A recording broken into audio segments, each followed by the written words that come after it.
I get this question a lot when I talk to folks. How am I doing versus my neighbor or relative to my peers or colleagues? And not that it really matters, to be honest with you, but I do want to share with you how much the average American will need to save for their retirement. But before I get there, click on the link below. Subscribe to our channel. I have over 30 years of experience in this business, talking with my clients and so many other people. And I want to share with you some of those conversations so you don't make some of the costly mistakes others have made.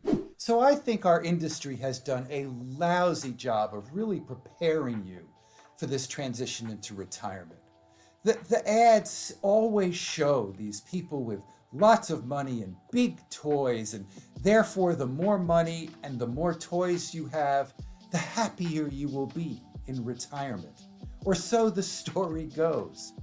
But I'm here to share with you the conversations I have with my clients, that it isn't always those who have the most money or the most toys.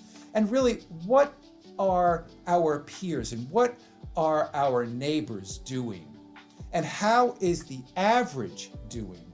Which is really what is not depicted in some of these ads. So the real issue is, do you have the right amount of money in order to pursue your retirement goals and to have a rewarding and fulfilling next chapter of life? And again, that doesn't mean that you have to have the most amount of money. However, having said all of that, money really is at the foundation of and the engine for our pursuit of our retirement dreams. So we really need to address it. So let's get right into it. So the very first step is to address the biggest fear that people have in retirement, which is outliving their money, living too long, if you will. And again, it doesn't really matter how much money you have or what the investment portfolio is. It's more about how much cash flow you need and how much is coming in. Because in retirement, cash is king. So this is what you need to do. You need to go Google cash flow worksheet. And you and your spouse or partner go through the last 6 or 9 months of your checking account or your credit card statements to understand exactly where you are and how your current cash flow needs relate to what you'll need in retirement, to assess how much money you actually need to generate or pursue the lifestyle that you desire. Now, this is counterintuitive to what the industry is really telling us, which is the focus is really is on the investments and return on the investments. But I'm here to tell you, based on my over 30 years experience, that if you deal with the cash flow first, you'll be able to back into how much risk you need to take with your portfolio. Now, I want to share with you a couple of the mistakes I find that people make when they fill out their own cash flow worksheets, okay? First, I think people plan for perfect. In other words, they see what they've spent over the last 6 or 9 months, and therefore they project that out for the next 10, 20, 30 years. The one thing I can guarantee you in this business is things will change. So what I counsel my clients to do is when we do the cash flow worksheet and understand what we believe is the monthly cash flow need, we bump that up by, say, about 10%. So let's say, an average person needs about, let's call it $5,000 a month. I would bump that up maybe to $5,500. Because again, we don't really know exactly what's around the corner, but something is. So I want to prepare for that what if scenario and not get caught short. The other mistake I find that people make is we know we need the money coming in, and some of that money coming in is going to be taxed. So when you do your cash flow worksheet, make sure that you account for the taxes you're going to have to pay so you can net out the amount of money that you need. One other item that is really important when you deal with cash outflows, and that's what we're talking about at the moment, is to also understand what your bucket list is. Because the key to truly enjoying and feeling rewarded in retirement as you go through your moments and events, that you can truly enjoy it at the moment and not worry about whether or not, if I spend the money today, what impact will it have tomorrow? I need to know that if I'm going to take this trip, I can do it freely and know that I can just enjoy it now and it won't have any impact later on in my retirement years. So my suggestion to you is the following.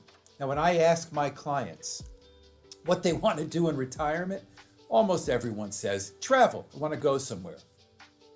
Well, travel as a concept is not something I can put into a plan. So I ask them to be specific. For example, I want to go to Disney in 3 years. I'm going to take the grandkids. I'm going to spend $15,000. Now I can put in an actual number and a time frame and understand once I put that in, how it will impact us from a real numbers perspective and whether or not we are on track or have the freedom to pursue that particular item on our bucket list. So I'm going to share with you in just a couple moments the average numbers and how to think about that, but we have to start with, from a planning perspective, what assumptions you're going to use, because as you do your own planning or use your own calculators, you have to start somewhere.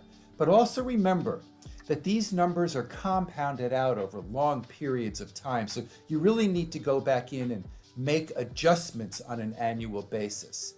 And you also have to agree that the assumptions that you make may also not be perfect. Not everybody will agree with these numbers. But we have to make assumptions with regards to the following. First, how long will we live? So we typically, depending upon not a health situation that we have to deal with, somewhere in the vicinity of age 90 to 92 where we knock our clients off. Second assumption we have to deal with, really important, is the issue of inflation. And I know right now we're dealing with a lot higher inflation than what we've dealt with over the past, let's call it 15 years or so. Historically, it's been at about a 4 to 4.5% rate going back a very long period of time. We typically will put in about a 3 to 3.5% inflation rate right now. And we're always taking a look at whether or not we're where we should be with that particular number.